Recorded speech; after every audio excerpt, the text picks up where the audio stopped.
Every morning at exactly 7:15 a.m., Fifth Avenue came alive in the same loud, impatient way. Yellow taxis argued with traffic lights, shoes clicked like metronomes on the sidewalk, and the city breathed out clouds of steam from underground vents. People moved fast, heads down, phones up, hearts guarded. On the corner near the old subway entrance sat Lena, wrapped in an oversized gray hoodie that once belonged to someone else. Beneath her was a piece of cardboard softened by time and rain. She had claimed this spot months ago, and she returned to it every single day. Not because it was comfortable, but because routine made life feel less frightening. Lena was 14, thin but sharp-eyed, with a calm that came from surviving too much, too young. She had learned something important on the streets of New York: if you didn't build habits, the chaos would swallow you whole. So she made small ones. Wake early, fold the cardboard neatly, smile at strangers, even when they didn't smile back. And if someone nearby looked broken, notice them. That habit came from her mother. Before sickness and shelters pulled her away, her mother had whispered one rule again and again. Kindness is free, baby. Use it every day. That morning, something broke the pattern. Across the street, a black luxury car rolled to a smooth stop in front of a glass tower. It didn't honk. It didn't rush. It waited like it owned the world. A driver stepped out, scanning the sidewalk nervously. Then a boy emerged from the back seat. He was about Lena's age. Clean sneakers, perfect jacket, hair carefully styled, but his face was anything but perfect. His eyes were red, his jaw trembled. He sat down on a marble bench and buried his face in his hands. He was crying, not loudly, not dramatically, the kind of crying that tries to stay hidden. People walked past him without slowing. Some glanced, then looked away faster, as if sadness were contagious. A security guard stood nearby but didn't move. Rich kids weren't supposed to cry in public.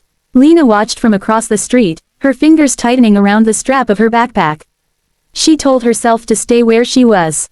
She was a street girl.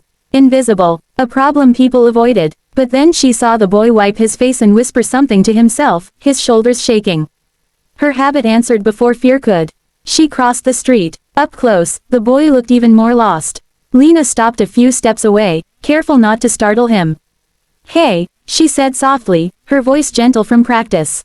"You okay?" He looked up, shocked, like no one had spoken to him all day. "You shouldn't talk to me," he said quickly. "My dad wouldn't like it." Lena tilted her head. "I'm not talking to your dad."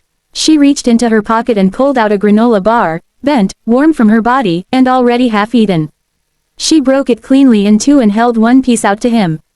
"I cry better when I'm not hungry," she said with a small, crooked smile. The boy stared at the food, then at her. "Why would you give me that?" Lena shrugged. "Because crying alone hurts more." He hesitated, then took it. At 7:15 a.m. sharp, Fifth Avenue exploded into life. Horns blared, coffee spilled, people rushed like the world would end if they slowed down for even a second. New York didn't pause for anyone, especially not for pain. But on the cold sidewalk near an old subway entrance, Lena sat calmly, as if the chaos didn't own her. She folded her cardboard neatly, just like she did every morning. Same corner, same time, same habit. Lena was 14, homeless, and tougher than she looked.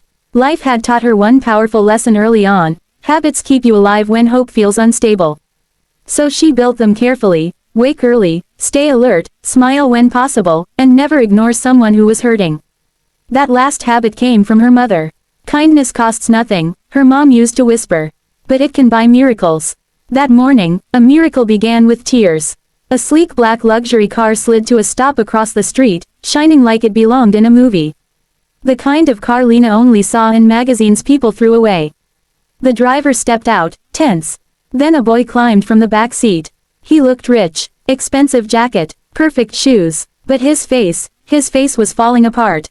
The boy dropped onto a marble bench outside a towering glass building and covered his face with his hands. His shoulders shook. He tried to hold it in, but the tears won. Silent, heavy, real. Lena's heart skipped. People noticed, but no one stopped. Businessmen looked away. A woman pretended to answer her phone.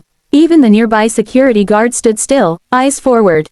Rich boys weren't supposed to cry. So the city ignored him. Lena stood up. Fear whispered, "Stay invisible."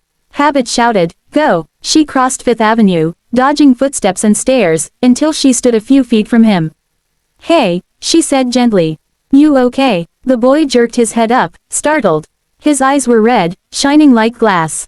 You shouldn't talk to me, he said quickly. My dad wouldn't like it. Lena smiled, small, fearless. Good thing I'm not talking to your dad.